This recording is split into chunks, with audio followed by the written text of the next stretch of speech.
कब होगा, कैसे होगा, क्यों नहीं हो रहा, कहां से वो शक्तियां आएगी जो मेरे बिगड़े काम को बना देगी। कैसा है भाई? बहुत दुखी हूं यार, बहुत परेशानी है, बहुत टेंशन है, नौकरी को लेकर, परिवार को लेकर, कैरियर को लेकर, जिंदगी को लेकर, सेहत को लेकर, कई तरह की बातें आपके दिमाग में। यार काम हो गया था, सारा काम हो गया था, बस एंड में ना पेचा फंस गया। वो जो एंड में पेचा फंसता है, एंड में जो काम रुकता है ना जी जाकर, वह इंसान टूटता है। और जब इंसान टूटता है ना तो बिखर जाता है। और बड़े सारे लोगों ने मुझे सवाल भेजा कि पांडे जी इस टॉपिक पर कोई यार आप वीडियो रिकॉर्ड कर दो ताकि मैं देख पाऊं, मैं समझ पाऊं, या लोगों को फायदा हो। आजकल लोग ना बड़े तनाव में जी रहे हैं, डिप्रेशन में जी रहे हैं। कोई एक्स्ट्रा मैरिटल अफेयर्स को लेकर के चिंतित है, कोई बच्चों के फ्यूचर को लेकर के चिंतित है, कोई खुद की कैरियर को लेकर के चिंतित है, कोई पड़ोसियों की तरक्की से चिंतित है। ऐसी कई तरह की समस्याएं हैं। पर आज आपकी जिंदगी की तमाम समस्याओं पर चर्चा करने के लिए, समस्याओं के समाधान बताने के लिए मेरे साथ जुड़े हैं इसी फील्ड के मास्टर, एक्सपर्ट्स, विशेषज्ञ डॉक्टर पंडित रोहित पंत जी। सर बहुत बहुत स्वागत है आपका हमारे पास। नमस्कार जी, नमस्कार। और डॉक्टर रोहित पंत सिर्फ एक एस्ट्रोलॉजर ही नहीं है, गोल्ड मेडलिस्ट हैं। और इसके साथ साथ ये सिर्फ अपने काम पर ध्यान नहीं देते हैं, बल्कि बहुत सारे सोशल वर्क, बहुत सारे समाज सेवा, कई लोगों का भाग्य इन्होंने दबते देखा है, तो इन्होंने फ्री में भी अपने सुझाव जो है वो उनको दिए हैं, सिर्फ इसलिए कि जो किसी गलत रास्ते पे भटक रहे हैं उसके प्लैनेट्स को सही करके इसके जीवन को तरक्की दी जा सके। आपके मन में जितने सवाल होंगे आप कमेंट बॉक्स में सारे सवाल भेज देना, कोशिश करेंगे हम कि हमारे डॉक्टर साहब आपके सवालों के जवाब दे पाए। पर आज आइए सीधे ले चलता हूं मैं उनके बाग में, उनके बगीचे में, और दिखाते हैं कौन कौन से फल, कौन कौन से बूटे उनके इस बड़े सारे बगीचे में लगे हुए हैं। डॉक्टर साहब सबसे पहले तो मैं चाहूंगा कि आप मेरे दर्शकों को थोड़ा अपने बारे में इंट्रोड्यूस जरूर करवा दीजिए, क्योंकि मैं आपको कम जानता हूं, आप खुद को ज्यादा बता पाएंगे। देखिए, मैं तो ज्योतिष का एक स्टूडेंट हूँ। हाँ। अगर हम कहें, क्योंकि I am always a learner. हाँ। हमेशा जब तक हमारे अंदर लर्निंग का एटीट्यूड नहीं होगा, मैं ये नहीं कह सकता कि जी मैं सब कुछ सीख लिया है ना। तो एक कंटिन्यूस प्रोसेस है। तो चाहे हमने पीएचडी भी कर ली उसमें, तो वो लेवल नहीं आया। तो ये डेली बेसिस पर हम कुछ ना कुछ पढ़ रहे हैं, कुछ सीख रहे हैं, तो हर रोज एक नया अनुभव है।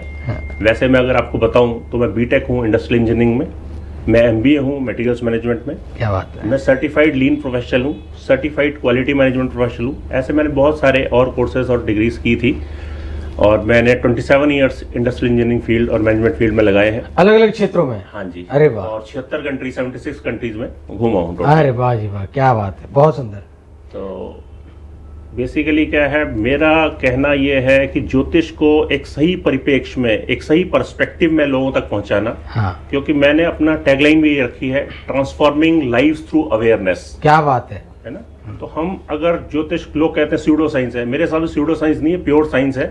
लेकिन करने वाला जो ज्योतिषी है उसको प्रॉपर नॉलेज होनी चाहिए। अगर वो विदाउट नॉलेज ऐसे ही सोचेगा 3-3.5 महीने में, नहीं। अगर किसी ने वैदिक एस्ट्रोलॉजी सीखनी है तो 4.5 साल बेयर मिनिमम लगेगा। और क्योंकि इसके जो आपके कंसेप्ट्स हैं वो क्लैरिटी होनी बहुत जरूरी है। लोग क्या करते हैं, भाई थोड़ा बहुत सीखा, उसके बाद जब कंसेप्ट दिमाग के ऊपर से निकलते हैं वो छोड़ देते हैं, फिर वो 150 वीडियो देख लिए यूट्यूब के, उसके बाद बताने लग जाते हैं कि जैसा। तो ऐसा नहीं है। तो उससे क्या कर रहे हैं हम लोग, ज्योतिष का नाम खराब कर रहे हैं, ज्योतिषियों का भी नाम खराब कर रहे हैं। जबकि ज्योतिष एक विद्या है जो प्रॉपर वे में एक साइंस है। उसको डिसाइफर करने वाला, उसको एनालाइज करने वाला ज्योतिषी सही होना चाहिए। ज्योतिष और महाविद्या के बीच में क्या संबंध है सर? बहुत सारे लोग कहते हैं कुछ ज्योतिष में महारत हासिल होते हैं, कुछ कहते हैं हम महाविद्या में हैं। तो ज्योतिष और महाविद्या के बीच जो दर्शक हैं उनका जो सस्पेंस है वो फंसा रहता है हमेशा। देखिए, आपका क्वेश्चन बहुत बढ़िया है, और मतलब ये एक ना कोई छोटा मोटा टॉपिक नहीं है, बहुत बड़ा टॉपिक है। हाँ। तो मैं आपको पहले तो सिर्फ इतना बताना चाहूँगा कि जो ज्योतिष है ये हमारे वेदों का अंग है ना। वेदों के इसको चक्षु बोला गया है, नेत्र। क्योंकि नेत्र मतलब हमारी जो आईज हैं वो बहुत इंपॉर्टेंट रोल प्ले करती हैं। तो जब वेद है वो हायर ऑर्डर थिंकिंग है, और वेदों के जब चक्षु ज्योतिष को बोल दिया, यानी कि कोई सामान्य ज्ञान नहीं है, ये ईश्वरीय ज्ञान है। और जब हम बात करते हैं महाविद्या, तो ये 10 महाविद्या जो हैं ये बेसिकली माँ आदिशक्ति का ही रूप है। अगर इसकी थोड़ी सी स्टोरी पर हम जाएं तो माता सती जो थी, जो हम मानते हैं कि भगवान शिव की फर्स्ट वाइफ थी, तो एक बार उनको क्या हुआ कि उनके पिता जो थे दक्ष प्रजापति, उन्होंने अपने वहाँ एक यज्ञ वगैरह कुछ करना था, तो उसके लिए बाकी सबको इनविटेशन गया, भगवान शिव को इनविटेशन नहीं आया। तो माता सती बोलने लगी मुझे जाना है। तो भगवान शिव ने बहुत क्लियरली समझाया, देखो विदाउट इनविटेशन कहीं नहीं जाना चाहिए। उन्होंने बोला बिना बुलाए ना जाना भवानी, ना मिलेगा वहाँ पीढ़ा पानी। बिल्कुल जी। तो उसमें क्या है कि वो नहीं मान रही थी, तो भगवान शिव भी क्योंकि उनको क्लैरिटी थी, उनको फ्यूचर इवेंट पता थे क्या उन्हें, तो वो जहाँ जहाँ जाते थे वो माता ने उनका वहाँ रास्ता रोकती थी, और उन्होंने 10 फॉर्म में, अलग अलग फॉर्म में उनका रास्ता रोका।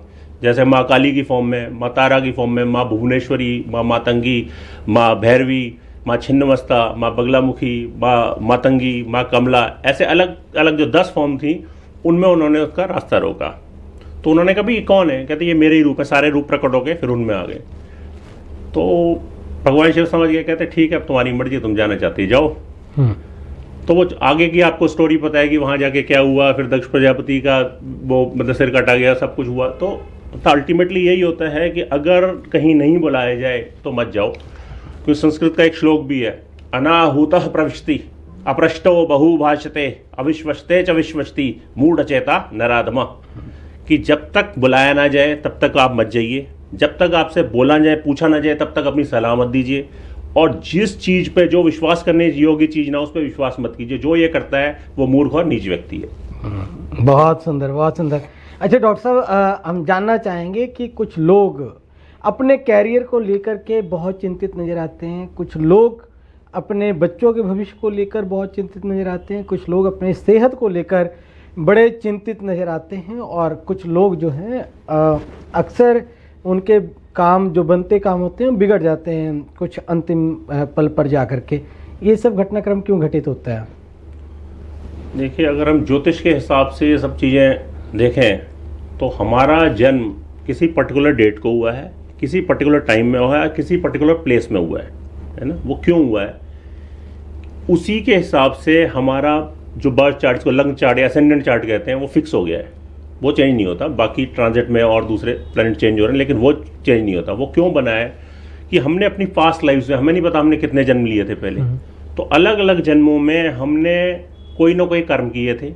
तो ऐसा होता है कि जैसे एक तो है क्रियामान कर्म जो हम अभी कर रहे हैं, है ना, उनका रिजल्ट हमको कुछ अभी मिल जाता है, कुछ बाद में मिलता है। फिर वहीं से बनते हैं संचित कर्म, जो यानी कि एक एफडी हो गई। और फिर वो over a period of time, जैसे मेरा सपोज ये वाला बर्थ था, तो ये मेरा प्रारब्ध बना, यानी कि मुझे हो सकता है 25% इस जन्म में भोगना है अपने, जो मुझे लेखा जोखा है उसका।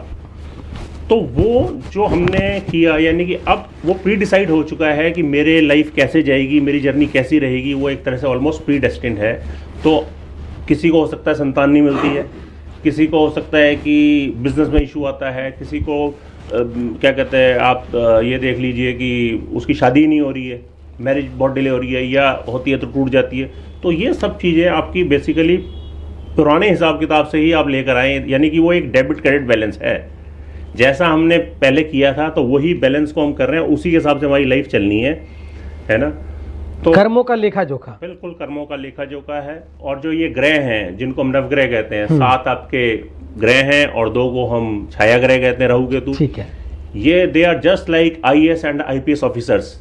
ये क्या कर रहे हैं, इनको एक मिला हुआ है कि हमको गवर्न करना है, जैसे हमारा संविधान है, कॉन्स्टिट्यूशन है। अच्छा जी। वो फ्रेमवर्क मिला हुआ है, ये अपनी तरफ से कुछ नहीं करते। जो कॉन्स्टिट्यूशन का फ्रेमवर्क है उसके हिसाब से ही ये किसी को लाइसेंस इशू करना है, ये कोई RTO वाला है, कोई और इनकम टैक्स का कमिश्नर है, या पुलिस में कोई है, तो वो अपने हिसाब से नहीं, जो उस प्रोटोकॉल प्रोसीजर में लिखा हुआ उसके हिसाब से वो डे टू डे एक्टिविटी में काम करते हैं। ये दोनों ग्रह IAS और IPS की तरह काम करते हैं, मतलब इस 9 के 9 ग्रह वैसे ही काम करते हैं। इनके पार्टिकुलर डिपार्टमेंट बटे हुए हैं। हाँ, तो जब जब टाइम आएगा, उसकी महादशा चलेगी, अंतर्दशा चलेगी, तो वो प्लेनेट ने अपना रिजल्ट देना है, अच्छा या बुरा, उसके हिसाब से जैसा हमारे चार्ट में है वो निर्धारित है। तो सीधा होता है, इसीलिए कहते हैं हमें अपने कर्म ठीक रखने चाहिए। अगर हमारे कर्म अच्छे होंगे तो ऑब्वियसली प्लेनेट भी खुश रहेंगे। ऐसा नहीं है कि हमारे कर्म खराब है और हम सोच रहे हैं कि प्लेनेट हमको अच्छा रिजल्ट दें, वो कभी भी नहीं देंगे। हम देखते हैं आज के दौर में, देखिए डोमेस्टिक वायलेंस बहुत ज़्यादा बढ़ता जा रहा है। बिल्कुल। तो आज काफ़ी लोगों का ये सवाल था कि इस विषय पे ज़रूर पूछा जाए। तो ये जानना चाहते हैं सर कि डोमेस्टिक वायलेंस का कारण क्या बनता है ज्योतिष के अनुसार? ज्योतिष के हिसाब से इसमें हम अगर देखें तो 7th हाउस का कनेक्शन कहीं ना कहीं सैटर्न सन और मार्स यानी कि शनि भी नहीं, सूर्य और मंगल से हो, या तो वहीं बैठे हो या उस पर दृष्टि पड़ती हो, कंजंक्शन हो, युति। अगर मैं कहता हूँ सपोज 7th हाउस में ही सन और मार्स बैठ गए तो डोमेस्टिक वायलेंस होगी, थप्पड़ थप्पड़ पटाई पटोई जैसे है वो वहां तक नौबत आ जाती है। 7th में सन और मार्स अगर बैठे हो किसी के, हाँ, है ना, या वहां पर सन से आपका भाव है सूरज और मार्स से मंगल, ठीक है जी, है ना, तो ये एक इस तरह का कॉम्बिनेशन है जो ये दिखाएगा कि उनमें डोमेस्टिक वायलेंस होगी, पक्का मार पिटाई की नौबत आएगी वहां। इसका समाधान भी है कुछ? हाँ, समाधान भी होता है। हर एक देखिए, हर समाधान हर चीज का है और सिर्फ करने वाला चाहिए। सबसे पहले तो मैं ये बताना चाहूंगा आपके दर्शकों को कि कोई भी ऐसी चीज नहीं है जिसका समाधान नहीं है, जिस समस्या का हल नहीं है। हाँ, हर समस्या का समाधान है। और अगर हम अपने लाइफस्टाइल को इम्प्रूव करते हैं, है ना, सबसे पहले हम अपनी दिनचर्या, अपने लाइफस्टाइल को ही अगर हम इम्प्रूव करें तो बहुत सारे ग्रह तो अपने आप ठीक हो जाएंगे। हमारी दिनचर्या पर ग्रहों की निर्भरता तय है। बिल्कुल, जैसी दिनचर्या हमारी होगी वैसे ग्रह बदलते जाएंगे। अब आप देखिए कि पहले क्या होता था कि जॉइंट फैमिली सिस्टम था, तो जब ये इंडस्ट्रियलाइजेशन हुई, कुछ हुआ, धीरे धीरे क्या है, न्यूक्लियर फैमिली कॉन्सेप्ट आ गया। अब नौकरी करने जा रहा है तो वो सिर्फ 4 लोग, हस्बैंड वाइफ और 2 बच्चे, है ना, ऐसा कंसेप्ट आ गया। पहले क्या था कि 30 40 50 लोगों का परिवार इकट्ठा रहता था, तो सब चाचा है, ताऊ है, चाची है, ताई है, ये है वो, मतलब सब दादा दादी, सब 2-3 जनरेशन एटलीस्ट इकट्ठे रह रही होती थी। उसमें क्या था कि बच्चों को ये शिक्षा दी जाती थी कि सबके पैर छुओ, संस्कार सबके पैर छुआए जाते थे। हाँ। तो बच्चा जब डेली पैर छू रहा है तो उसको आशीर्वाद ऑलरेडी मिल रहे हैं। हाँ। अब वो दादा दादी के पैर छू रहा है, चाचा चाची के छू रहा है, ताऊ ताई के छू रहा है, और डाउन द लाइन उनके कर रहा है। तो क्या होगा, हमारा हर एक प्लेनेट से कोई ना कोई रिलेशन होता है, हाँ। है ना, तो वो प्लेनेट ऑटोमेटिकली खुश हो जाते थे। फिर पहले क्या होता था, किचन जो होती थी, किचन में जो हेड ऑफ फैमिली होती थी, मतलब जो सबसे बड़ी महिला होती थी, वही खाना बनाती थी। हाँ। और उनके हाथ से खाना बनने के बाद किचन में बैठ के ही खाना खाया जाता था। कोई अब क्या है, कोई अपने कमरे में खा रहा है, कोई उधर खा रहा है, कोई बेड में बैठ के खा रहा है। तो खाने का भी एक पर्टिकुलर टाइम पे ही खाना मिलता था। कभी भी आज की डेट में नहीं, कोई किसी ने 2 बजे मूड कर रहा है, किसी का 4 बजे मूड कर रहा है, ऐसा नहीं। किसी का मैगी खाने का मूड कर रहा है जी। हाँ। किसी ने कुछ खाना है, परोठे बना लिए हैं, सैंडविच बना लिए, जो भी अब जो पश्चिमी सभ्यता है पूरी तरह से हावी हो गई, संस्कृति धीरे धीरे खत्म होने। जी सर। तो जब वो हम उस तरह से करते थे कि हम type of food that we eat, जैसा खाओगे अन्न वैसा बनेगा मन। क्या बात है, बहुत सुंदर। तो हम किस तरह का खाना खा रहे हैं, किस टाइम पर खा रहे हैं। ऐसा नहीं है कि दिन में 10 टाइम खाना खा रहे हैं। अगर 3 टाइम है तो 3 टाइम ही खाना खाना है। कहाँ बैठ के खाना खा रहे हैं, वो भी ये नहीं कि आप बेड में बैठ के। आज की डेट में लोग फिर बोलते हैं जी हमारा राहु क्यों खराब हो रहा है, हम बेड में बैठ के खाना खा रहे हैं। अगर हम बेड में बैठ के खाना खाएंगे तो राहु ने बिगड़ना ही बिगड़ना है, और प्रॉब्लम्स आपकी कंपाउंड हो जाएंगी, बहुत ज्यादा बढ़ जाएंगी। फिर लोग बोलते हैं कि ऐसा हो रहा है हमारे साथ, ऐसा हो रहा है, हमारी कोई चीज लाइन पर नहीं आ रही। बेड पर बैठकर खाना बिल्कुल नहीं खाना है, उससे वास्तु दोष भी उत्पन्न हो रहा है आपके घर में। हाँ। है ना। हाँ। तो आज की डेट में अब जो आप देखेंगे ये प्लानिंग करते हैं, वो बनाते हैं, वो क्या करते हैं, जो किचन को और डाइनिंग एरिया को बिल्कुल किचन के नजदीक कर देते हैं। अब हम किचन में बैठ कर तो नहीं खाते, लेकिन डाइनिंग एरिया बहुत नियर होता है उसमें। तो जितना हम वैसे करेंगे, अपनी चीजें जिस हिसाब से चलेंगे, तो वो बहुत ज्यादा हमको रिजल्ट्स मिलेंगे। जो एक्स्ट्रा मैरिटल अफेयर्स वैवाहिक जीवन में आकर के उत्पाद पैदा करता है, ये किस ग्रह के कारण होता है सर जी? देखिए, अगर हम ग्रह लें तो मार्स और वीनस को माना जाता है। मार्स को माना जाता है हस्बैंड, वीनस को माना जाता है वाइफ, है ना।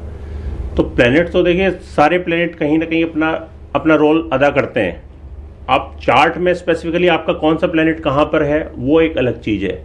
तो उसके हिसाब से जैसे मैरिज और डाइवोर्स है, सेपरेशन है, तो बहुत सारे कॉम्बिनेशंस हैं, एक ही कॉम्बिनेशन नहीं है कि मैं बोलूँ कि एक कॉम्बिनेशन से हम वो कर सकते हैं। तो हमको, जैसे अभी हमने बात की थी कि हमें अपनी लाइफस्टाइल इंप्रूव रखनी है, तो हमें अपना आचरण जो है ना, हमें अपना आचरण भी शुद्ध रखना चाहिए। अपने आचरण को अगर हम ठीक नहीं रखेंगे तो मैरिटल लाइफ में भी इशू आएंगे।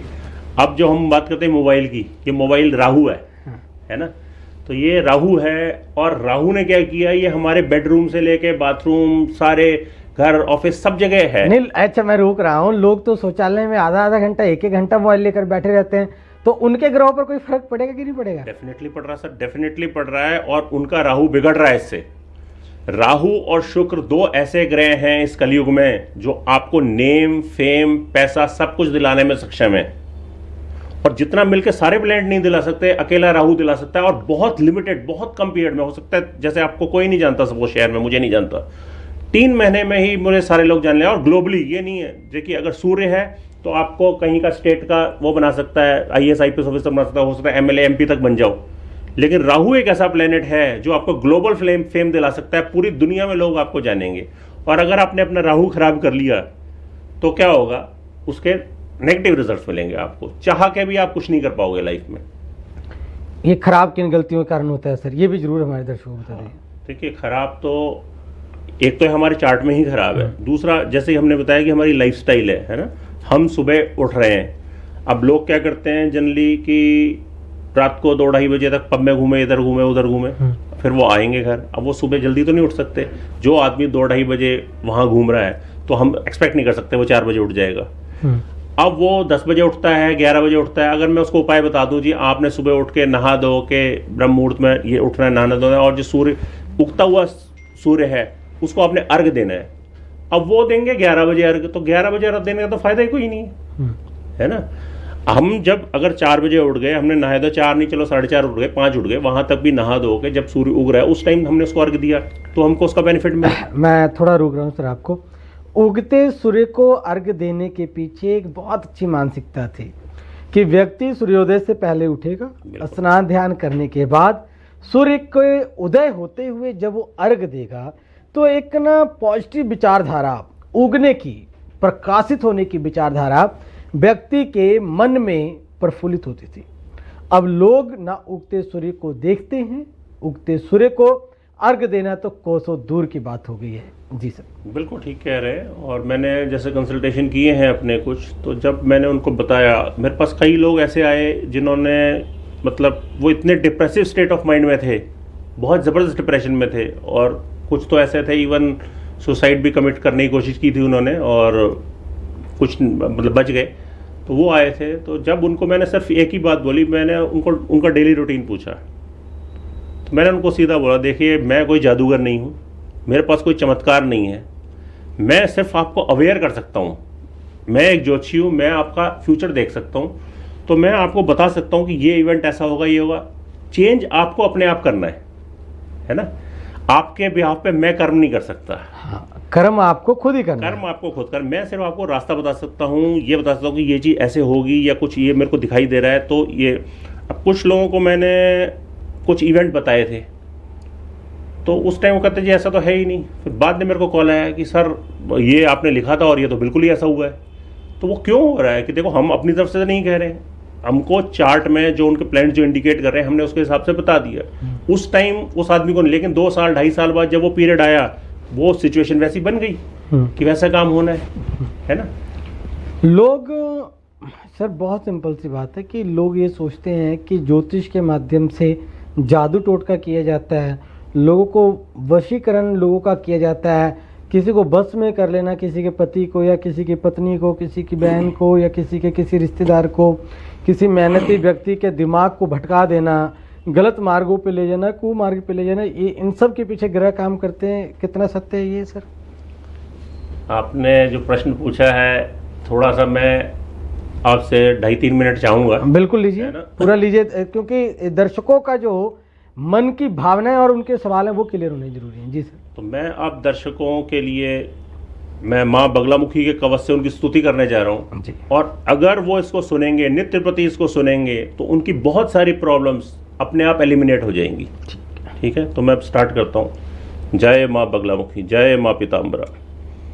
ओम शेरो में बगला पात, हृदय में काक्षरी परा। ओम ह्रीं ओम ललाटे च बगला वैरी नाशिनी।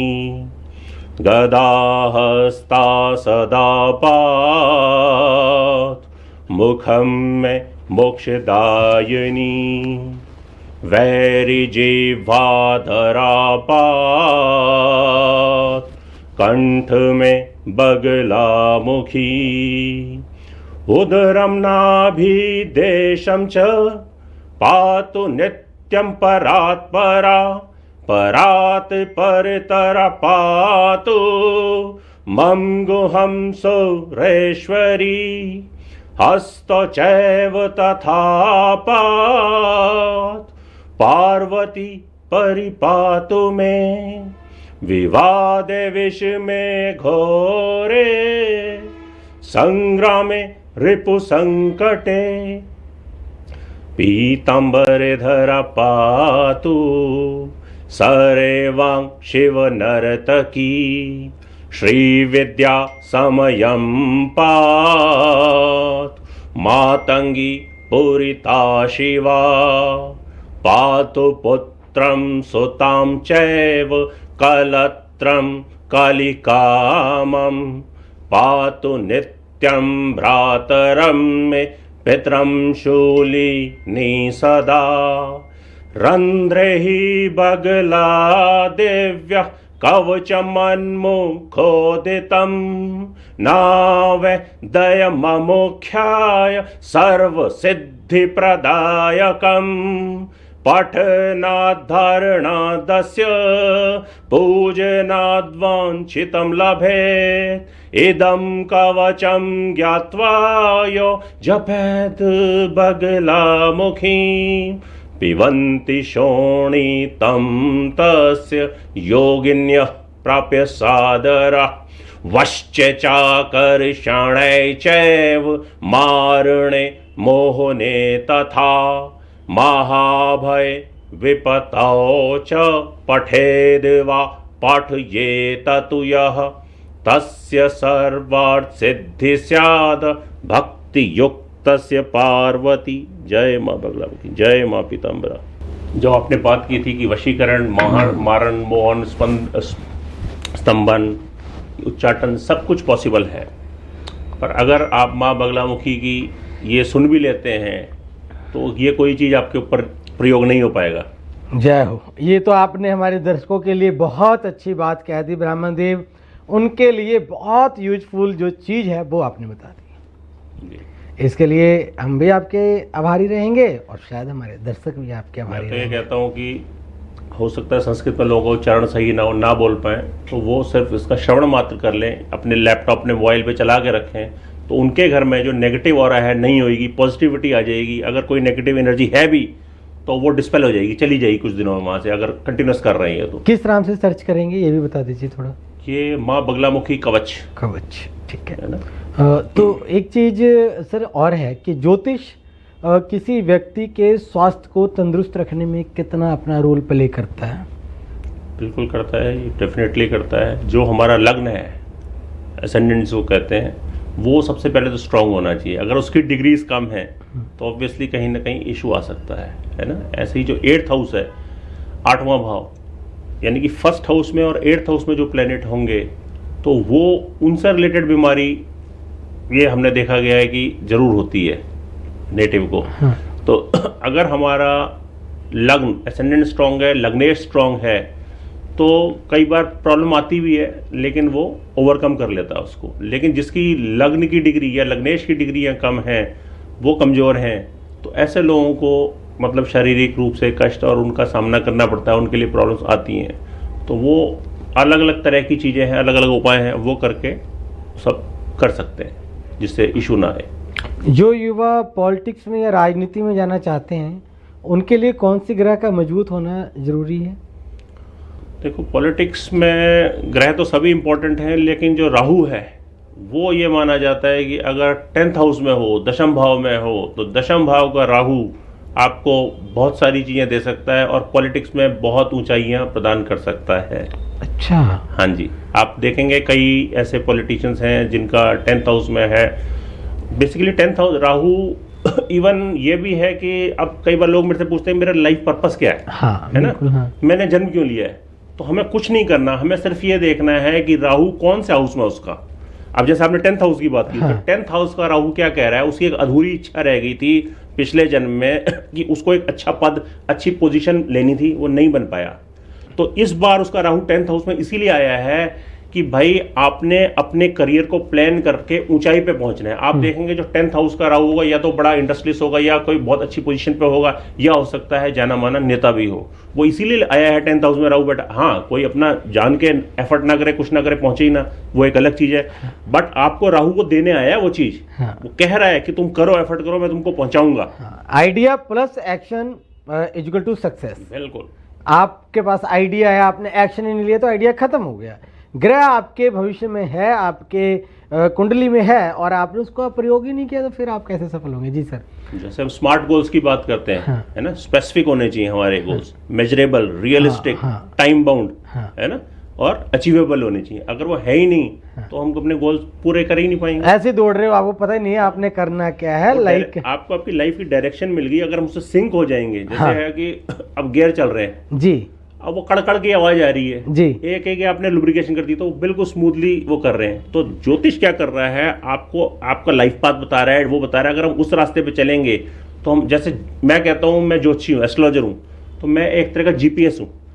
अब मैं चंडीगढ़ से होशियारपुर आया, है ना, अगर सपोज, तो अगर मैं चंडीगढ़ से होशियारपुर आया तो मेरा जीपीएस तो मुझे दिखा रहा है फ्लाईओवर लेना है, राइट चढ़ो, राइट चढ़ो, राइट साइड मुड़ो।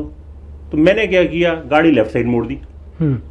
अब वो फ्लाईओवर जो था वहां मुझे लगना था सिर्फ 15 मिनट क्रॉस करने के लिए, और जो मैं लेफ्ट साइड से आया तो मैं खज्जल हुआ, 2.5 घंटे खराब हुए मेरे, क्योंकि भीड़ भाड़ में। तो ज्योतिषी ने आपको बता देना है कि ये है, अगर हम उस हिसाब से चले तो क्या होगा, हम स्मूथली निकल जाएंगे वो काम को, नहीं तो हम परेशान रहेंगे लाइफ टाइम। हमें पता ही नहीं लगेगा कि हमारी समस्याओं का समाधान क्या था, या फिर मैं सरल शब्दों में कहूँ कि आपके जख्म पर लगाने वाला मरहम क्या था। बिल्कुल। आपको पता ही नहीं था, आपने कुछ लगाया ही नहीं, और आप जख्म से दर्द को सहते रहे। नो डाउट जख्म भर गया एक वक्त आने पर बहुत ज़्यादा वक्त लग गया। अगर उस मरहम का प्रयोग किया जाता तो शायद जख्म पहले सही हो सकते थे। एक चीज़ और है सर कि किसी भी विद्यार्थी जीवन में किसी भी विद्यार्थी के आगे बढ़ने के लिए कौन सी ग्रह का मजबूत होना जरूरी है, ताकि विद्यार्थी का मन जो है वो पढ़ाई में लगे, या फिर किसी विद्यार्थी को खेल में आगे प्रगति करना है, तो ऐसे ग्रहों की पहचान कैसे होगी? ये ग्रह तो अगर हम विद्या या उससे नॉलेज से रिलेटेड बात करें तो 2 ग्रह हैं हमारे, बृहस्पति जिसको हम जुपिटर कहते हैं, और बुध जिसको हम मरकरी कहते हैं। ये ग्रह ऐसे हैं कि जो हमको पढ़ाई लिखाई या नॉलेज यही देने में सक्षम है। और खेल कूद वगैरह की हम बात करें, जुपिटर और मरकरी आपको पढ़ाई में आगे लेके जाएंगे, और बाकी कॉम्बिनेशन भी हो सकते हैं कि क्या अच्छा करना है वो, और ग्रह भी कहीं ना कहीं सपोर्ट करेंगे। क्या ऐसा भी है कि इनमें भी मंत्रालय बांटा हुआ है कि ये ग्रह ने ये काम करना है, इस ग्रह ने? हाँ, ऐसा होता है, डेफिनेटली होता है, क्योंकि ज्योतिष में भी ना अलग अलग विधाएं हैं। जैसे हम पराशरी ज्योतिष की, जिसको वैदिक एस्ट्रोलॉजी आप कहते हैं, उसके बाद भृगुनंदी नाड़ी कहते हैं, लाल किताब कहते हैं, फिर केपी है, जेमिनी है, तो अलग अलग पत्तियां, सब में एक सिस्टम अलग अलग है जी। अगर मैं भृगुनंदी नाड़ी के हिसाब से बात करूं तो वहां पर जो सैटर्न है, शनि है, उसको रोल दिया गया कि शनि से हमने क्या देखना है, हमने प्रोफेशन देखना है। अगर किसी के प्रोफेशन की बात करनी तो मुझे शनि देखना पड़ेगा उसका, जी, है ना। अगर मुझे उसके बिजनेस देखना है तो मैं फिर जाऊंगा कि मरकरी उसका क्या है, कहाँ बैठा है, कैसे है, तो फिर मरकरी से देखूंगा जी। तो ऐसे ही हर एक अलग अलग ग्रह को कोई ना कोई वो मतलब एक वो बनाया हुआ है कि उसके बेसिस पर आपने प्रेडिक्शन करनी है जी। तो हमारे जितने ग्रह हैं वो कहीं ना कहीं रोल प्ले करते हैं कि कैसे काम करना है, क्या चीज़ करनी है, और वो हमको लाइफ डायरेक्शन देते हैं, बताते हैं। और अगर हम उनके हिसाब से चलेंगे तो हमको बहुत ही ज़्यादा अच्छा रिजल्ट मिलेगा। ग्रहों के हिसाब से, बिल्कुल ग्रहों के हिसाब से चलेंगे। हाँ। आजकल एक नई समस्या पैदा हो गई सर कि बच्चे अपने माता पिता को वृद्धाश्रम छोड़ आते हैं, या माता पिता का बच्चों से बिछोड़ा हो जाता है, बिछड़ जाते हैं, कई बार कपल भी बिछड़ जाते हैं। ऐसा किन ग्रहों के कारण होता है, और ऐसी परिस्थितियों में क्या कुछ करना चाहिए? आपस में बिछड़े ना, कोई भी जोड़ा आपस में ना बिछड़े, और माता पिता से बच्चे ना दूर हों। दोनों सवाल सर एक साथ कंबाइन है। सवाल तो आपका बहुत बढ़िया है ना। इसमें देखिए मेरा कहना सिर्फ एक ही है कि हमारे चार्ट में प्लेनेट जैसे मर्जी बैठे हों जी, है ना। अब हम उसका तो हम कुछ नहीं कर सकते जी, क्योंकि वो तो बैठ चुके हैं ऑलरेडी जी। हमारे हाथ में क्या है, हमारे हाथ में ये है कि हमारा आचरण, हमारा लाइफस्टाइल, जो मैंने पहले ही बात की थी, हमें जो संस्कार मिल रहे हैं, हम अपने घर से, हम पहले से या बाद में हम ना देखें, हम अपने से देखें। आज की डेट में मेरी जो सिचुएशन है, मैं क्या कर रहा हूँ, अगर मैं अपने संस्कार लेकर आया हूँ, अपने मैंने जो माता पिता से सीखे, जो उन्होंने हमको सिखाया, तो वो कुछ ना कुछ तो हमारे अंदर ट्रांसमिट हुआ। ऐसे ही मैंने कुछ अपने एनवायरनमेंट से सीखा। मैं किसी स्कूल गया, कॉलेज गया, यूनिवर्सिटी, जहाँ जहाँ गया, कहीं मैंने जॉब की, कहीं और गया, है ना, लोगों से मिला, देखा, तो कुछ एनवायरनमेंट से भी हम चीज़ें लेते हैं। तो हम जो संस्कार हमारे अंदर थे, वो संस्कार हमने ट्रांसमिट किए अपने बच्चों में। अब मैं अपने बच्चों के सामने सारे उल्टे काम करता हूँ, मैं गलत काम और उनको बोलता हूँ ऐसे, तो वो मानेंगे। क्योंकि आज की डेट में जो यंग जनरेशन है बहुत शार्प है, वो आपको ऑब्जर्व करती है, देखते है, और वो पहले बता देती है, पिन पॉइंट कर देती है आप गलत हो। तो हमको डेमोन्स्ट्रेट करना है थ्रू अवर एक्शन। राइट। मैं ये नहीं बोलूंगा भाई तुम सिगरेट मत पियो, तुम शराब मत पियो, तुम ये मत करो, तुम ऐसा मत। अगर मैं खुद वैसा करता हूं तो बच्चों को कैसे मना कर सकता हूं? आप मुझे एक चीज बताइए, है ना। तो बच्चे जैसा देख रहे हैं अपने घर में माहौल, वो माँ बाप भी खुद रात को 12 बजे 2-2:30 बजे आ रहे हैं, ये कर रहे हैं, तो बच्चे को मना कर सकते हैं? नहीं कर। तो वो जो एक संस्कार होते हैं, अगर लिमिट आपने लगा दी कि 8 बजे के बाद चाहे वो लड़का है चाहे लड़की है, बाहर नहीं, घर में होना चाहिए, ये वाली चीज़ ऐसे है, ये ऐसा है, मतलब एक प्रोसीजर प्रोटोकॉल जो होता है, अगर आप उसके हिसाब से चलोगे तो आपकी लाइफ में ट्रबल नहीं आएगा। ग्रह आपको तभी परेशान करते हैं अगर हम सिस्टम के अगेंस्ट जाते हैं। अगर हम सिस्टम में चल रहे हैं, हमारा चालान होता है? नहीं होता। अगर लिमिट है 60 की, मैं 60 में कर रहा हूँ, मेरा फाइन नहीं, जैसे मैं 61 भी आऊँगा मेरा फाइन हो जाएगा।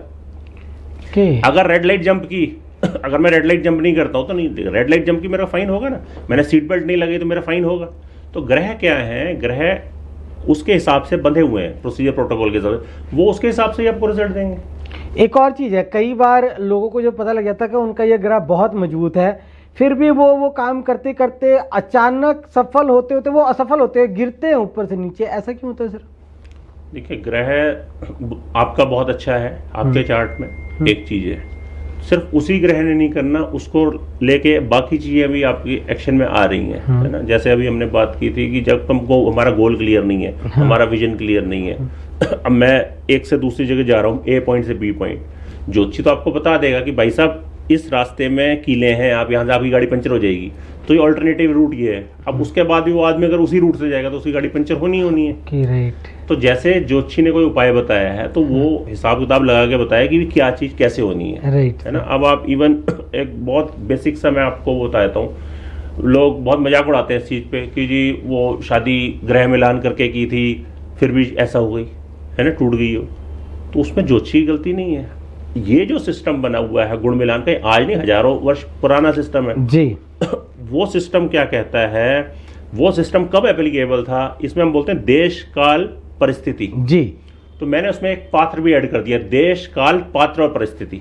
क्या बात है, पात्र से क्या भाव रखते हैं? पात्र भी किया है भाई, इंडिविजुअल। Okay, right. किस इंडिविजुअल, सपोज मेरे बारे में अगर कोई प्रेडिक्शन है, अगर मैं ही सारे उल्टे काम करता हूं तो वो मेरे पर एप्लीकेबल तो नहीं होंगी चीजें।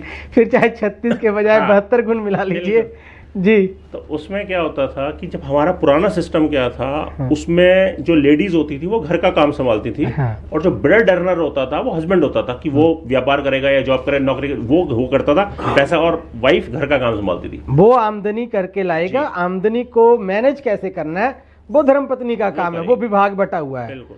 फाइनेंस का विभाग अलग है और वर्क का विभाग अलग है। तो अब आज की डेट में क्या है, पहले तो धर्मपत्नी मानी थी, आज की डेट में भोग पत्नी है, जैसे आपके फॉरेन कंट्री में। राइट। तो आपने धर्मपत्नी से उसको भोग पत्नी बना लिया, फिर आप बोलोगे जी मेरा शुक्र खराब हो रहा है, ये हो रहा है, ये रिजल्ट नहीं दे रही चाहिए, तो वो नहीं हो सकती। सर, धर्मपत्नी में कौन से ग्रह वास करते हैं, उन वो अगर खुश रहते हैं तो हमें कितना फायदा होता है? शुक्र ही, हमारी वाइफ जो है वो शुक्र है, या कोई भी लेडी है वो शुक्र है। तो अगर हमारी वाइफ खुश है तो ऑब्वियसली शुक्र खुश है तो महालक्ष्मी की कृपा आपको मिलने वाली है। हाँ। पैसा आपके पास आएगा ही आएगा।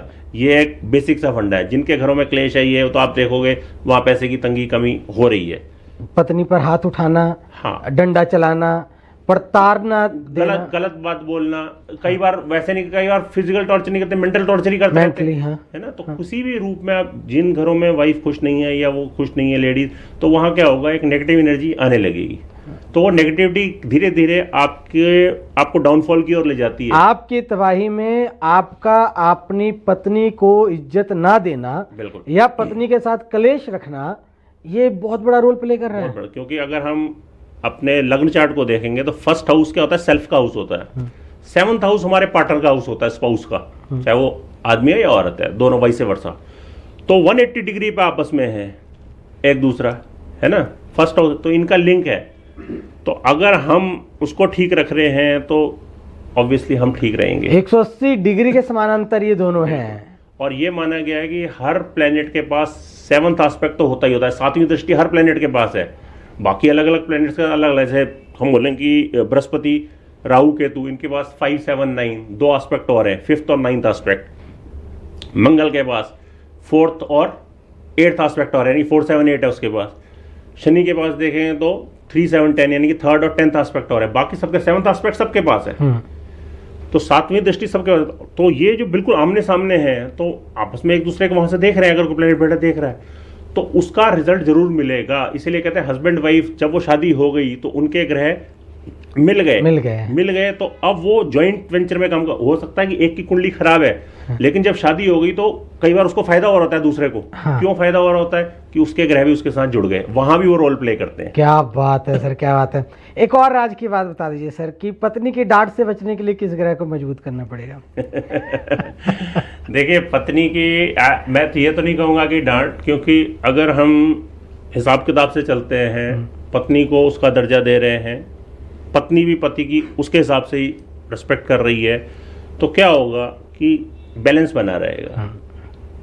हमेशा बैलेंस की बात है। अगर आप, क्योंकि 1/7 आपने देखा 180, तो आपको बैलेंस रखना है। अगर आप बैलेंस रख रहे हैं तो कोई मतलब ही नहीं है कि परेशानी कहीं भी हो।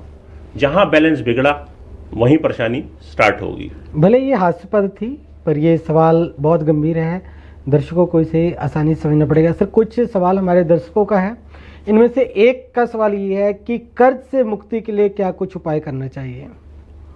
कर्ज मुक्ति के भी उपाय हैं। बेसिकली अब किसी के ऊपर कर्जा इतना हो गया है कि वो नहीं उसको कर पा रहा, तो उसके 3-4 उपाय हैं। एक तो आप शिवलिंग पर, है ना, एक उपाय, चलो मैं इसको जनरलाइज में बता देता हूँ। ये उपाय हर चीज में चलेगा, नॉट ओनली कर्ज मुक्ति, हर एक चीज में चलेगा। इसमें हमने करना क्या है, हमने 86 बादाम ले लेने, 86 बादाम ले लेने। ठीक है। और बादाम कौन से लेने? छिलके वाले, साबुत बादाम। गिरी के ऊपर जो लकड़ी का छिलका होता है उसको साबुत बादाम कहते हैं। ठीक है जी। तो 86 हमको, जो कवर के अंदर ढका होता है, कवर, लकड़ी का कवर में होता है। क्या बात है, बहुत सुंदर जी। हाँ, आप गिरी वाला बादाम नहीं ले लेना। हाँ, वो दूसरा ले लेंगे, फिर खाते रहेंगे, गिनते रहेंगे जी। तो 86 बादाम ले लेने और 2 डब्बे ले लो। फॉर इजी आइडेंटिफिकेशन एक डब्बे के ऊपर ए लिख दो, एक में बी, ताकि कंफ्यूजन ही ना रहे। ठीक है, बिल्कुल। आपने सारे बादाम डब्बा नंबर ए में डाल देने। शुक्ल पक्ष के पहले सोमवार से स्टार्ट करने हैं। कृष्ण पक्ष और शुक्ल पक्ष आता है, 2 पक्ष हैं एक महीने में हिंदी के मास में जी, है ना। तो यानी कि जब चंद्रमा बढ़ने लगता है उसको शुक्ल पक्ष कहते हैं, जब घटता है तो कृष्ण पक्ष होता है। तो हमको शुक्ल पक्ष का जो पहला सोमवार है वहां से स्टार्ट करने। हमको करना क्या है, बहुत सिंपल उपाय है, ज्यादा इसमें कोई तामझाम नहीं है, और ये आपको रिजल्ट दे देगा, डेफिनेटली देगा। करना हमको इसमें यह है कि हमको सुबह उठ के नहा धो के बिना खाना खाए, कुछ खाना नहीं है, ये नहीं कि भी खाली है, खाना नहीं है, 2 बादाम निकाल के ले जाने उसमें से, जो ही छिलके वाले साबुत बादाम, और घर के पास जो शिवलिंग हो जिसको पूजा जाता हो, किसी मंदिर वगैरह, वहाँ जाएं। और मेरा कहना ये कि आप जल्दी जाएं, क्योंकि बाद में जाएंगे कोई ना कोई आपको रास्ते मिलेगा। इसमें एक प्रोटोकॉल और है कि आपको किसी से बात नहीं करनी जाते और वापस आते टाइम घर तक, है ना, क्योंकि कोई मिलेगा फिर आपको पूछेगा, तो आप हाथ जोड़ दीजिए, हेलो आए, बस वैसे कर दो, मुंह से मत बोलो।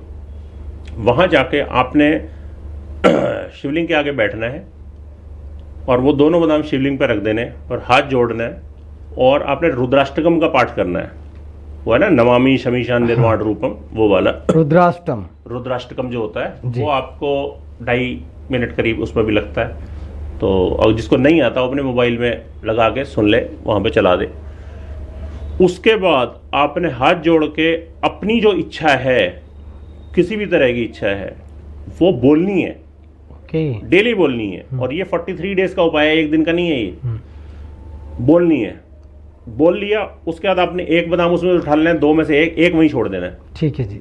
उठाना है, हाथ जोड़ के चुपचाप वापस आ जाना है बिना बोले, और डब्बा नंबर बी में डाल देना है। ठीक है जी। ऐसे आपने 1st, 2nd, 3rd, 4th 43 days लगातार करना है, अनइंटरप्टेड। अगर ये मिस हो गया तो दोबारा 0 से स्टार्ट होगा। अगर एक दिन गैप पड़ जाता है तो आप दोबारा शून्य से शुरुआत करेंगे। दोबारा शून्य से। तो इसमें ये ध्यान जरूर रखना है कि वो करें। वहां पे जब आपके 43 डेज हो जाएंगे तो क्या होगा, डब्बा नंबर 1 आपका खाली हो जाएगा। सारे बादाम वहां चढ़ गए, जो एक एक बादाम आप वापस लाए आपने डब्बा नंबर बी में, तो डब्बा नंबर बी में आपके 43 बादाम हो जाएंगे जब आप वापस आओगे। आपने वो सारे बादाम water source, running water source होना चाहिए, कोई नदी होनी चाहिए, कोई नहर जिसमें साफ पानी, मटमैला या गंदा पानी ना हो, उसमें वो प्रवाहित करते हैं, डब्बा नहीं, सिर्फ बादाम। और आपकी इच्छा पूरी हो जाएगी। ये क्या है कि श्रद्धा और विश्वास जरूर होना चाहिए। और ये नहीं है कि आप हाथ जोड़ बैठे, हाथ बांध के बैठे, आपने जो एक्शन करना था आप कर रहे हो। अब सपोज कोई बोला जी मेरा वीज़ा नहीं लग रहा मेरा ये, आपने उसके लिए एक्शन जरूर, ये पता लगा आपने पासपोर्ट नहीं दिया, अप्लाई नहीं किया तो वीज़ा नहीं लगेगा। या ये सोचो जी मेरा वहाँ PR लगनी है, मैं वहाँ उस कंट्री नहीं गया और वहाँ अप्लाई नहीं किया, या मतलब वो नहीं होना चाहिए। एक्शन आपको करना है और साथ में ये चीज़ करनी है तो वो हो जाएगा। कोई बोले जी मैंने एग्जाम ही नहीं दिया IAS का और मैं IAS बन जाऊँ, वो पॉसिबल नहीं है। पढ़ाई उसको करनी है, एग्जाम उसको रिटर्न क्लियर हो गया तो इंटरव्यू की तैयारी करके इंटरव्यू देना है। हाँ, साथ में उसने ये कर दिया तो उसकी जो प्रॉब्लम है वो एलिमिनेट हो जाएगी यहाँ से और काम उसका बन जाएगा। ये आप किसी भी तरह की चीज़ में, मैंने इसीलिए एक जनरलाइज उपाय बता दिया क्योंकि लोग ये करना है वो करना है, इधर उधर ज़्यादा भटकने की जरूरत नहीं। यहाँ पे एक उपाय से सारे कार्य अपने सिद्ध कर सकते हैं। अंत में मैं चाहूँगा सर, आप हमारे दर्शकों को कुछ संदेश देना चाहते हैं, कुछ बताना चाहते हैं तो जरूर बताएं। मैं एक दो चीज़ें और बताऊंगा क्योंकि कुछ तो जैसे लोगों का मेरे पास क्वेश्चन आया था तो वहाँ पे मैंने उनको वो चीज़ बताई और ये सटीक उपाय है जो हमेशा वर्क करता है। जैसे कोई कोमा में है या वेंटिलेटर पे चला गया है, अब डॉक्टर ने 2-3-4 महीने, अब इतने ज़्यादा क्योंकि वेंटिलेटर का भी एक खर्चा है ना, तो आदमी परेशान होता है, पता नहीं ये रिवाइव करेगा कि नहीं, सर्वाइव करना मुश्किल होता है। जी हाँ। उस केस में मैं सिर्फ यही कहता हूँ कि जिसकी लाइफ लिखी हुई है, ऐसा नहीं है कि उसकी लाइफ लिखी नहीं है और हम चाहें वापस तो वो नहीं आएगा वापस। जिस केस में उसकी लाइफ लिखी हुई है वो जरूर, ये उपाय आप छोटा सा उपाय अगर करेंगे वो जरूर वापस आएगा। और ये सटीक उपाय है, मैंने जितनों पे इम्प्लीमेंट करवाया सारे आज तक माता रानी की कृपा है वापस आए हैं। इसमें हमको करना क्या है कि हमको एक मुट्ठी चावल लेने और 1 रुपये 5 रुपये जितने का भी कॉइन, उसमें कोई बाइंडिंग नहीं है, आप 1 रुपये का रखना चाहो, 5 रुपये, 10 रुपये का, 20 100 रुपये का कॉइन एक रख लो। आपने वैसे रखने वैसे या एक पोटली में उसको बांध दो और अपने जो घर के पूजा स्थल पर रखो और अपने इष्ट का ध्यान करो। जो भी आपका इष्ट है, जो आपके कुल देवी है, देवता है, जो भी है, उनका ध्यान करो और वहाँ रख दो। अब क्योंकि ये उपाय वो तो नहीं कर सकता जो कोमा में है, तो उसके बिहाफ पे ही किसी को करना पड़ेगा। उसका बेटा कर रहा है, उसकी वाइफ कर रही है या कोई और कर रहा है, तो उसको सिर्फ मानसिक संकल्प लेना है, मन में ये सोचना है कि ये उपाय मैं उनके लिए कर रहा हूँ, बस इतना सोचना, ये मान लेना है। हाँ जी, सोच लेना, मन में सोचना है कि ये उपाय मैं जो करने जा रहा हूँ इनके लिए करने जा रहा हूँ। उनको एक चाकू खरीदना है, लोहे का चाकू, जिसका जो हैंडल है वो लकड़ी का होना चाहिए, है ना। और 64 उनको लेने नींबू, 64 नींबू लेने, ठीक है जी, कागजी नींबू जो होते हैं अपने, जिसका नींबू पानी पीते हैं। हाँ जी, 64। उसके ऊपर ध्यान रखें कोई दाग धब्बा ना हो, साफ हो।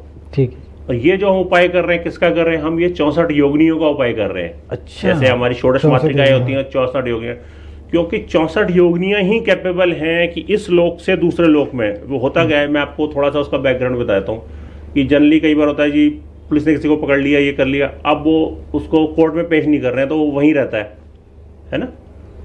तो यहाँ भी ऐसा होता है, कई बार गलती से ले जाते हैं उसको उठा के, अब वो ले तो गए, अब उसकी वापसी की बारी है कि भाई इसको तो वापस, वहां भी वो अपना कि छोड़ो यार कौन वापस करेगा, वहीं पड़े रहने दो, तो उस टाइम तक आदमी कोमा में या वेंटिलेटर पर रहता है।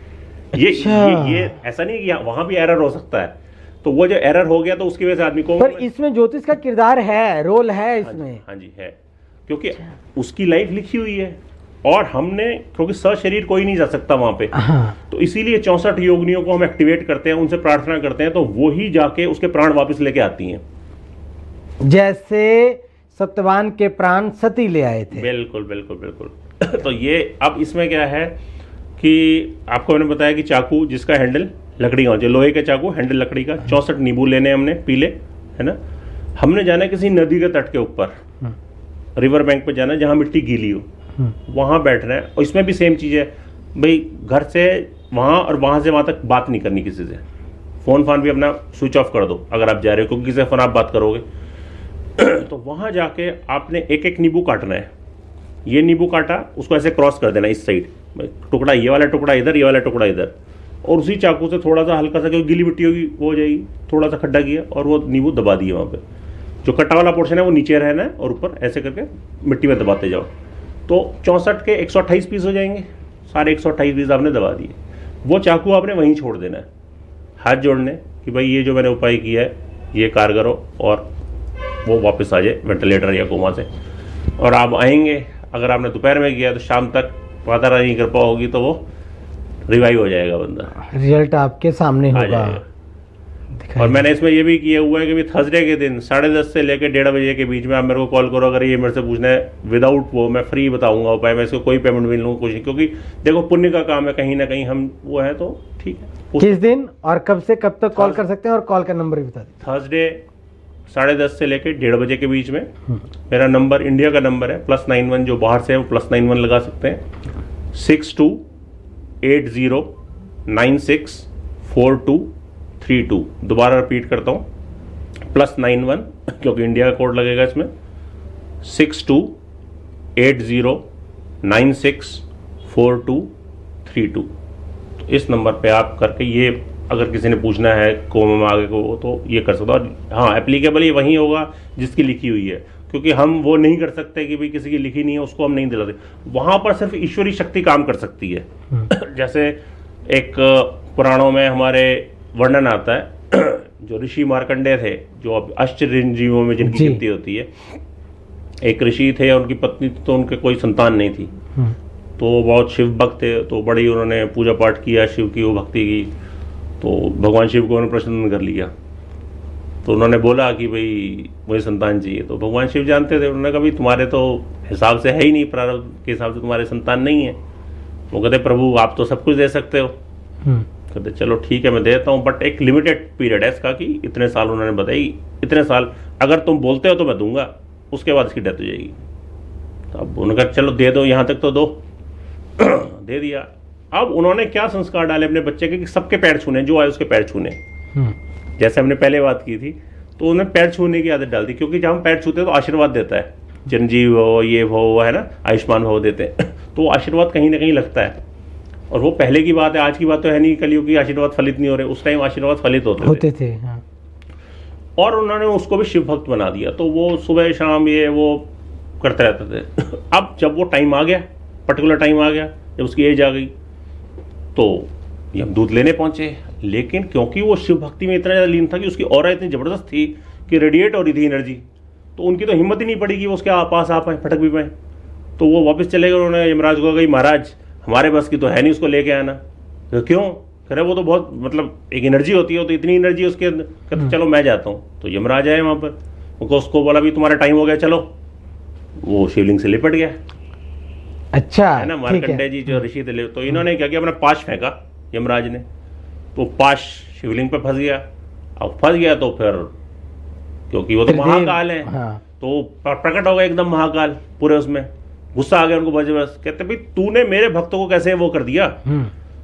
तो वो अब क्योंकि ये तो जैसा आपको बताया प्रोसीजर प्रोटोकॉल में चलते हैं, तो उन्होंने हाथ जोड़े, कह रहे जी महाराज आपने जो प्रोसीजर प्रोटोकॉल बनाया है, जो नियम आपने बनाया, मैं तो उसके हिसाब से इसका टाइम पूरा था तो मैं लेने आ गया उसको। अब मैं उसमें डिविएट नहीं कर सकता, ये तो मेरी ड्यूटी है। तो उनको भी समझ आ गया। तो उन्होंने क्या किया, अपनी एक दिन की लाइफ दी उसको, क्योंकि उनकी जो एक दिन की लाइफ है हमारे कई लाखों साल वर्ष तक है। तो उन्होंने भी देखो सिस्टम को बाईपास नहीं किया। उन्होंने बोला मेरी एक दिन की लाइफ माइनस होगी, अपनी एक दिन की लाइफ माइनस की, और उसको लाखों साल की लाइफ मिल गई। तो उसी की वजह से वो आज भी चिरंजीव है ना। तो हमारे रहते रहते जब तक कलयुग खत्म नहीं हो तब तक वो रहेंगे। तो वो उतने लाखों साल की उन्होंने उनको दे दी। अदरवाइज कोई होता है कि बाईपास, उन्होंने सिस्टम बाईपास नहीं किया। उन्होंने अपनी एक दिन की लाइफ अपने उससे माइनस करवाई और उसको एक दिन की लाइफ दी जो लाखों साल है, तो वो चिरंजीव में आ गए। तो ये अगर ईश्वरी कृपा हो जाए तो ये पॉसिबल है। और ये मैंने तो खुद अनुभव किया है इस चीज़ को कि भाई अब कुछ लोग कहते हैं कि जी भगवान ये वो, मैंने खुद किया है।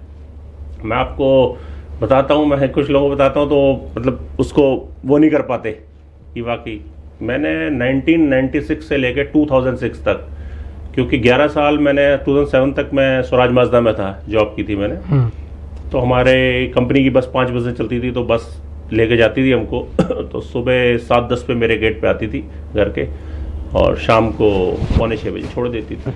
मैं 4 बजे उठता था, नहा धो के मैं पूरी दुर्गा सप्तशती, श्री दुर्गा सप्तशती का पाठ करता था, 2.5 घंटे करीब लगते थे, करके जाता था। और मैं ब्रेकफास्ट भी बस में बैठ के करता था। तो ये बात होगी ईयर 2001 की, है ना। तो मैं गया हुआ था तो उस दिन मैं वहाँ से कहीं और चला गया था।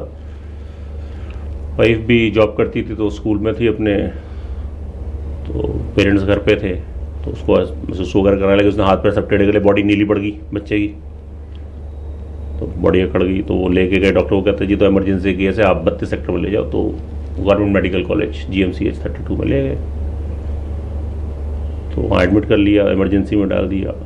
तो वाइफ आई होगी, फिर वो भी वहाँ गई। मैं तो शाम को आया, तो मेरा कज़न था, वो ऑस्ट्रेलिया में है, तो वो बालकनी में था। तो मैंने कहा किधर है? कहता भैया 32। मैंने कहा सब घूमने चले गए? तो मुझे लगा घूमने। कहता नहीं ऐसा। मैंने कार भी नहीं उठाई, मैं दौड़ता दौड़ता वहाँ से 32 सेक्टर पहुँच गया। देखा तो सारे मेरे रिश्तेदार खड़े हैं, जितने आसपास के पड़ोस सब लोग खड़े हैं। तो दे वर ट्राइंग टू कंसोल भी, सब ठीक हो जाएगा, ये है वो है। मैं कहा पता नहीं क्या हुआ। तो अंदर गया तो देखा तो वहाँ इमरजेंसी में, तो वहाँ अंधेरा होने लग गया। तो मैं बाहर आया, मैंने कहा भाई आप लोग खड़े खड़े, क्योंकि अंदर तो आने नहीं देते, क्या करोगे, सब जाओ, फिर सुबह आना, देखेंगे क्या है क्या नहीं। तो जा नहीं रहा, धीरे धीरे खैर लोगों को फिर जाना स्टार्ट, बड़ी मुश्किल से भेजा। तो फिर मैं अंदर आया, तो करीब आधे घंटे के अंदर 4 लोगों की डेथ हुई वहाँ पर, थोड़ी थोड़ी देर में इंटरवल में। तो वाइफ मेरी जोड़ी, आधे घंटे में हाँ, 4 लोगों की डेथ हो हुई। गई। तो रोने लग गई। वो कहती तुम्हें चिंता नहीं है। तो मैंने अपनी आंखें बंद की, मैंने उसके सिर पे हाथ रखा, बेटे के, छोटा सा था 18 महीने करीब का। मैंने कहा अगर मैंने कोई गलत काम किया है ना तो उसको वापस ले ले, और अगर मैंने सच्चाई ईमानदारी से काम किया और मैंने तेरी भक्ति की है, मैंने कहा मैंने तो की अपनी तरफ से, बट अगर तुझे लगता है कि 1% भी की है तो मैंने कहा मुझे ये वापस चाहिए, मुझे नहीं पता कैसे, अदरवाइज मेरा विश्वास तेरे से उठ जाएगा। ऐसे जैसे सामने आपसे बात कर, ऐसे मतलब ऐसे ही बोला। आंखें खोली तो हमारे एक वेंडर थे, सप्लायर, उनकी चंडीगढ़ पंचकुला फैक्ट्री, वो दिख गए। कहते पंच साहब आप कैसे? मैंने कहा सर ऐसा ऐसा हो गया। तो उन्होंने कॉल किया, उनके जो को ब्रदर थे वो वहाँ के हेड थे, उनको कॉल किया, तो 50 डॉक्टर आ गए उसी टाइम। अब उसका जी कह रहे जी अल्ट्रासाउंड करना है, जी एक्सरे करना है, ये करना है, CT स्कैन करना है, मतलब युद्ध स्तर पर काम चलने लगा सिर्फ प्रार्थना करने से। सारी चीजें हुई, है ना। तो सारी रिपोर्टें प्रॉब्लमेटिक आ रही हैं, कोई भी चीज ठीक नहीं दिख रही उसमें। रात को 12:30 बजे कहते जी इसका तो IV फ्लूइड भी लेना है, रीढ़ की हड्डी से जो निकालते हैं वाटर पानी निकालते हैं, तो एक कंसेंट फॉर्म साइन कर दो। तो वाइफ कहती घर में, मैंने कहा घर में क्या पूछना भाई, मैंने साइन कर दिए। तो सुबह 4 बजे करीब आ गए, पेरेंट्स वगैरह भी आ गए। तो फिर मैं वहाँ से गया, सीधा घर गया, नहाया धोया, मैं सीधा मनसा देवी गया। मैं मनसा देवी बैठ के पूरा पाठ किया जो मैं यूजुअली घर में करता था, श्री दुर्गा सप्तशती का। वहाँ से मैं वापस आया, तो जो सप्लायर थे हमारे उनसे मैंने बात की। मैंने कहा मेरे को ना उनसे मिलना है, जो हेड है डॉक्टर, भाई मेरे बच्चे को ये परेशानी क्यों है। तो उन्होंने टाइम सेट किया, 3:30 बजे मिलेंगे दोपहर में आपको। ठीक है, वो भी वहीं खड़े, मैं भी वहीं खड़ा रहा। थोड़ी देर पहले मैसेज आया कि 5:30 मिलेंगे, हम 5:30 तक वेट करते, फिर मैसेज आया 8:30 बजे मिलेंगे। रात के 8:30 भी नहीं, रात को 11:30 बजे मिले हमको जाके। तो जब हम उनके रूम में गए तो कहते जी आप अपने बेटे को ले जाओ, आप ये कोई प्रॉब्लम है, ठीक हो जाएगा। मैंने कहा ये क्या हो गया? कहते जी मेरे 35 साल के मेडिकल करियर में ऐसा नहीं हुआ, ये चमत्कार है, कहते, है ना। तो मैं समझ नहीं पाया क्या बोलना चाह रहे हैं। कहते जी मेरी ही मशीनों पे सारे टेस्ट हुए थे, ये रिपोर्ट है उसकी, ये एक्सरे की रिपोर्ट है, ये प्रॉब्लम दिखा रही है, अल्ट्रासाउंड की रिपोर्ट है, ये CT स्कैन की, ये MRI की, ये IV फ्लूइड की, TLC DLC काउंट की। वो कहते बच्चा जिंदा कैसे है, मतलब अगर रिपोर्ट देखे, और ये दूसरी रिपोर्ट है लेस देन 24 आवर। कहते मैंने दोबारा रिपीट किए, सारी रिपोर्ट चेंज हो गई। अगर आप कहते कहीं और से करा के लाए होते तो मैं कहता शायद मशीन खराब थी, एरर है, लेकिन सेम मशीनों के ऊपर जब टेस्ट दोबारा हुए रिपोर्ट चेंज। तो अब आप ये बताइए कि ईश्वरीय शक्ति जो चाहे कर सकते ही नहीं, उसने वो चीज़ चेंज कर दी। मेरे को उस दिन से, अगर मेरे को आज कोई कहता है ना, तो मुझे पता है कि भाई मैं अगर अपने ईष्ट की उसमें हूँ, सानिध्य में, उसकी कृपा मेरे ऊपर है, तो कोई भी चीज़ चेंज हो सकती है। वो चाहे तो सोने को पत्थर बना सकता है, पत्थर को सोना बना सकता है, मिट्टी को कुछ भी कर सकता है। मतलब उसके लिए तो rearrangement of electron proton neutron है। कोई भी चीज का इलेक्ट्रॉन प्रोटॉन न्यूट्रॉन से बनी है, तो हर चीज उसका रीअरेंजमेंट है। होते तो उसमें भी वही है, इसमें भी मालूम कि भाई ये लोहा है, ये सोना है, ये चांदी है, सिर्फ उनका अरेंजमेंट चेंज करना है, वो कर देता है। भक्ति में शक्ति है, इसका इससे बड़ा उदाहरण शायद हमें कहीं नहीं मिल सकता, जो कि पंत साहब ने आप बीती सुनाई। दूसरी बात बहुत खूबसूरत है कि भगत के बस में है भगवान। आप भक्ति करते हैं, आप भगत हैं, तो भगवान को भी आप वश में कर सकते हैं, और भगवान को भी धरती पर आना पड़ा है। ऐसे अनेकों नेक कथाएं जो हैं वो हम सुनते हैं। आज का ये एपिसोड आप लोगों के लिए बड़ा यूजफुल रहेगा। और हाँ, एक चीज़ और मैं आपको बताना चाहता हूँ कि अगर अब भी आपके मन में कुछ सवाल रह गए जिसका जवाब आपको लगता है डॉक्टर पंत नहीं दे पाए हैं, तो आप वो सवाल कमेंट बॉक्स में ज़रूर पूछिए, और हम और डॉक्टर पंत साहब आपके उन सवालों का जवाब देंगे। अगली बार जब हम मिलेंगे तो कोशिश करेंगे कि उन सवालों को अपने चर्चा में भी शामिल करें। डॉक्टर साहब, आप हमारे पास आए, हमारे साथ जुड़े, लोगों को आपने आज बहुत ज्ञान दिया, अंधकार से उनको दूर लेकर आए आप। डॉक्टर साहब सचमुच बहुत अद्भुत, अकल्पनीय, और इसकी चर्चा, इसकी प्रशंसा शायद इस धरातल पे नहीं की जा सकती। बहुत बहुत धन्यवाद डॉक्टर साहब, आप हमारे साथ जुड़े और लगातार ऐसे एपिसोड में हमारे साथ बने रहे। अंत में मैं सिर्फ इतना कहना चाहूँगा, इंसान को इंसान का हमदर्द होना चाहिए। हर इंसान का हमदर्द होना चाहिए। इंसानियत इंसान बनाती है, किसी से नफरत नहीं होना चाहिए। तो वो चाहे किसी भी माध्यम से हो, किसी ने किसी से वशीकरण किया हो, किसी ने किसी पे जादू किया हो, टोटके किए हों, ये सब चीज़ें अलग साबित हो जाएगी अगर आप इंसानियत निभाते चले जाते हैं। अपनी पत्नी को प्रेम देते हैं, पत्नी अपने पति को प्रेम देती है, बच्चे अपने पेरेंट्स को प्यार देते हैं, पेरेंट्स अपने बच्चों का प्यार पाते हैं। तो ये सब चीज़ें ज्योतिष को प्रफुल्लित करती हैं और हमारे संस्कृति को, हमारे संस्कार को प्रफुल्लित करती है। ज़रूरत क्या है? सिर्फ विचारों को सुनने की, विचारों को अपने जीवन में लागू करने की। इसे समझ गए छोटी सी बातों को, तो ज़िंदगी हंसते खेलते गुनगुनाते टप जाएगी, वरना कट तो रही है। क्यों ब्राह्मण देव? बिल्कुल बिल्कुल ठीक कहा आपने। रोते धोते काट तो रहे हैं। हाँ, देखिए वो तो डेस्टिनी फिक्स है आपकी। हाँ। वो होना तो है, लेकिन जो जो हम कर्म करेंगे हमको पता है कि ऐसा होना है। हाँ। तो हम कर्म अगर उसके हिसाब से करेंगे तो वो आराम से निकल जाएगी, हमको प्रॉब्लम नहीं आएगी। हाँ। है ना। ज्योतिष सिर्फ एक माध्यम है कि चीज कैसे करनी है, कहाँ तक, तो आपको एक लाइफ पाथ दे देता है। हाँ। तो ज्योतिष में डिविजन नहीं कर सकता। वो करना हर एक इंडिविजुअल को अपने कर्म है। अगर उसके कर्म नहीं सुधरेंगे तो ये मत एक्सपेक्ट करो कि कोई काम ठीक हो जाएगा। है ना। उसमें एक सिंपल सा एग्जांपल मैं ये दूं कि अगर मुझे कोई बोले जी डॉक्टर साहब मैं आपको यूएसए बुलाना चाहता हूँ, ठीक है। अब उसने मेरी टिकट करा दी, मेरा वीज़ा करा दिया, उसने मुझे दिल्ली एयरपोर्ट तक भी पहुँचा दिया। मैं वहाँ से फ्लाइट में चढ़ा ही नहीं, तो मैं पहुँचूंगा? तो मुझे फ्लाइट में चढ़ना पड़ेगा, यानी कर्म मुझे करना पड़ेगा। ये एक सिंपल सा मैसेज है जिससे मैं बताना चाहूँगा कि कर्म के बिना कोई चीज़ नहीं हो सकती। यही भगवान श्री कृष्ण ने भी समझाया है कि कर्म आपको करना पड़ेगा, और आप कर्म सही करते हैं तो ग्रह आपके हिसाब से चलेंगे। बिल्कुल, आप कई बार देखो कईयों के चार्ट खराब होते हैं, लेकिन कर्म उनके इतने जबरदस्त होते हैं, विपरीत राजयोग क्रिएट कर देते हैं, वो लोग कहीं से कहीं पहुँच जाते हैं लाइफ में। कर्म प्रधान विश्व करी राखा, कोकस करे बढ़ा वहीं शाखा। बिल्कुल बिल्कुल। तो कर्म प्रधान है भाई साहब, कलयुग है, यहाँ कर्म तो करना ही पड़ेगा। धन्यवाद सर। नमस्कार जी।